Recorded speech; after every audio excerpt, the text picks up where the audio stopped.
संपूर्ण महाराष्ट्रामध्ये शिस्तप्रिय आणि स्वच्छतापूर्ण देवस्थान म्हणून ओळख असलेल्या नेवासा तालुक्यातील देवगड इथं सालाबादप्रमाणे साजरा करण्यात येणाऱ्या दत्त जयंती उत्सवासाठी संपूर्ण देवगड नगरी सज्ज झाली असून देवस्थानकडून दत्त जन्म उत्सवाची जय्यत तयारी करण्यात आली असल्याचं देवस्थानचे प्रमुख गुरुवर्य भास्कर गिरीजी महाराज यांनी आमच्या NTV चॅनलला दिलेल्या मुलाखतीत सांगितले की कसा होणार दत्त जन्म उत्सव साजरा आणि काय म्हणाले बाबाजी, पहा आमचा देवगड दत्त जन्म उत्सव विशेष कार्यक्रम।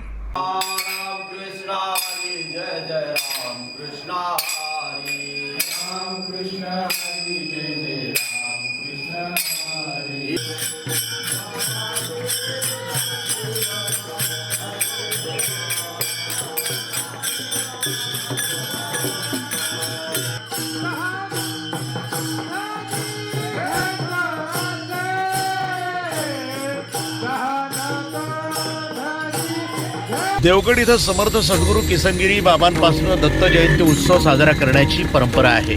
या ठिकाणी नेवासा तालुक्यासह संपूर्ण महाराष्ट्रातून आणि महाराष्ट्राबाहेरून लाखो भाविक दत्त जन्मोत्सवाचा अनमोल क्षण पाहण्यासाठी येत असतात। या निमित्तानं देवस्थानकडनं ज्ञानेश्वरी ग्रंथराज पारायण आणि अखंड हरिनाम सप्ताहाचं आयोजन करण्यात आलं आहे। त्याबरोबरच 5 दिवस चालणारा दत्तयाग महायज्ञ देखील सुरू आहे। तसंच 7 दिवस अखंड रामनाम जप देखील सुरू आहे। काकडा आरती, हरिपाठ तसंच अखंड अन्नदान देखील या ठिकाणी भाविकांच्या सहकार्यातून करण्यात येत आहे। 26 तारखेला सायंकाळी 6 वाजता दत्त जन्मोत्सव मुख्य सोहळा साजरा होणार आहे। त्यानिमित्तानं संपूर्ण परिसराला केलेली विद्युत रोषणाई भाविकांचं मुख्य आकर्षण ठरत आहे। ही लोकीचा स्वर्ग म्हणून ज्याच्याकडे बघितलं जातं असं हे देवगड तीर्थक्षेत्र। या ठिकाणी स्वच्छता, शिस्त आणि या ठिकाणी प्रसन्नता हे अतिशय वातावरण, सुंदर वातावरण या देवस्थानाला आहे। या महाराष्ट्रातील सर्वात शिस्तप्रिय आणि शांतताप्रिय आणि स्वच्छताप्रिय देवस्थान म्हणून देवगड संस्थानची या ठिकाणी अनेक वेळा उल्लेख केला जातो। आपण पाहू शकता की अतिशय स्वच्छ सुंदर परिसर या देवगड तीर्थक्षेत्रामध्ये या ठिकाणी गुरुवर्य भास्करगिरीजी बाबांच्या महाराजांच्या मार्गदर्शनाखाली या ठिकाणी कामकाज सुरू आहे। आणि येत्या मंगळवारी या ठिकाणी दत्तजन्म उत्सव मोठ्या प्रमाणात स्वरूपाचा या ठिकाणी महाराष्ट्रभर ज्याचं नाव आहे असा दत्त जयंती उत्सव या ठिकाणी मंगळवारी होणार आहे। आणि त्याची पूर्णतः तयारी देवस्थान आणि ग्रामस्थांच्या वतीनं या ठिकाणी भाविकांच्या वतीनं देवगड या ठिकाणी समर्थ सद्गुरू किसनगिरी बाबांच्या या पावन भूमीमध्ये त्यांच्या काळापासून दत्त जयंती उत्सव मोठ्या प्रमाणात साजरा केला जातो। याही वर्षी दत्त जयंती उत्सव मोठ्या प्रमाणात साजरा होणार आहे। आणि हा दत्त जन्म उत्सव कशा पद्धतीनं साजरा होणार आहे, माझ्यासोबत या दत्तपीठ संस्थाचे उत्तराधिकारी आहे स्वामी प्रकाश नंदगिरीजी महाराज, हे माझ्यासोबत आहे। त्यांच्याकडनं आपण जाणून घेतो की हा जो जन्म उत्सव आहे हा कशा पद्धतीचा आणि कशा स्वरूपाचा होणार आहे। अवधूत चिंतन श्री गुरुदेव दत्त, श्री समर्थ सद्गुरू किसनगिरी बाबा की जय। धरी अवतार विश्वतरावया, आत्रीची अनुसया गरोधर, ऋतुकाळ हेमंत नक्षत्र रोहिणी, शुक्ल पक्ष दिनी पूर्णतिथी। भगवान दत्तात्रयांची ही साक्षात्कार भूमी श्री क्षेत्र देवगड, परमतपोनिधी तेजोनिधी दत्त अवतारी बाल संन्यासी श्री समर्थ सद्गुरू किसनगिरी बाबांची ही तपोभूमी, तसेच राष्ट्रसंत साधुवर्य गुरुवर्य परमवंदनीय परमपूजनीय प्रातस्मरणीय ऋषितुल्य जीवन असणारे, मर्यादा पुरुषोत्तम जीवन असणारे शांतीब्रह्म सद्गुरू बाबाजी।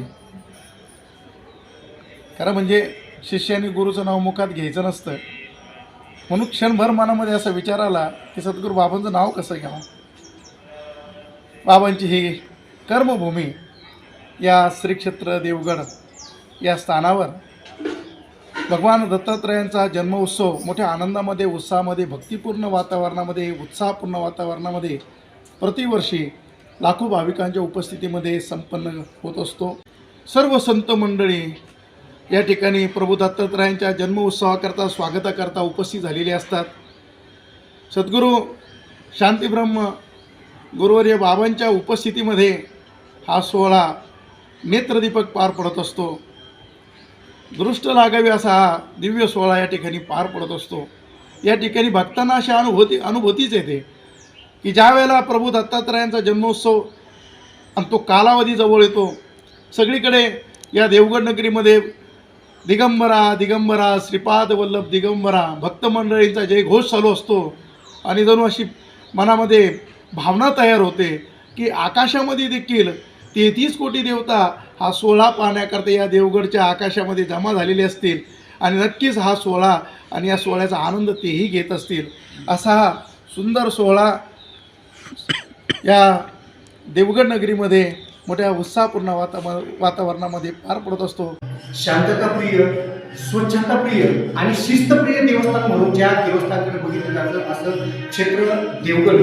आणि या देवगड या ठिकाणी दरवर्षी दत्त जयंती उत्सव मोठ्या प्रमाणात साजरा केला जातो. याही वर्षी खूप मोठ्या प्रमाणात दत्त उत्सव या ठिकाणी साजरा केला जाणार आहे. त्याचा प्रारंभ देखील आज या ठिकाणी झालेला आहे. तर या ठिकाणचे जे असलेले गुरुवरी आहे भास्करगिरीची बाबाजी यांच्या आधिपत्याखाली हा उत्सव केला जातो आणि दत्त जयंती मोठ्या प्रमाणात केली जाते. माझ्यासोबत बाबाजी आहेत, त्यांच्याकडून नेमकं भाविकांना काय संदेश असेल हे त्यांच्याकडून आपण जाणून घेतो.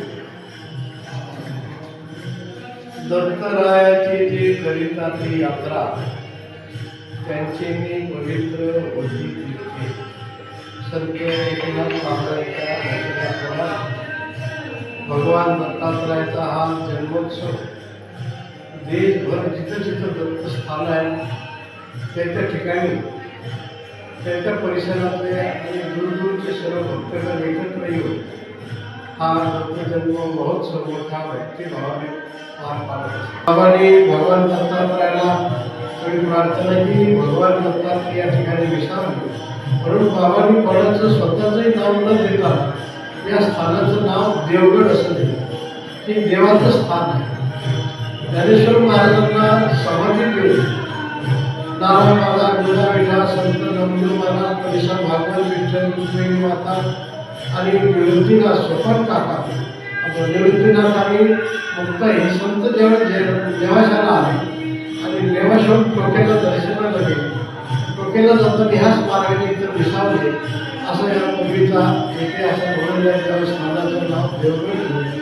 भगवान दत्तात्रयाची मूर्ती हे मंदिर भगवान बाबांनी तयार केलं. माधवगिरीत पुण्या धनिकांनी काही त्यावेळेस सहकार्य केलेलं नाही. थोडं 10 रुपये 11 रुपये 1 रुपये जास्तीत जास्त बाबा त्याला माधवगिरी बनवले. माधवगिरीने सर्व निर्माण केलं. 1977 साली वारकरी संप्रदायाच्या गुरुवरे वैकुंठवासी धोंडा महाराजांच्या हस्ते मूर्ती स्थापन झाली. त्याच्यानंतर सिद्धेश्वर मंदिर बाबांनी देह ठेवला. समाधीस्थान 1983 साली त्यांचं समाधीस्थान तयार झालं. प्रतिनिधी सोपान भगत, नेवासा, NTV न्यूज मराठी, अहमदनगर.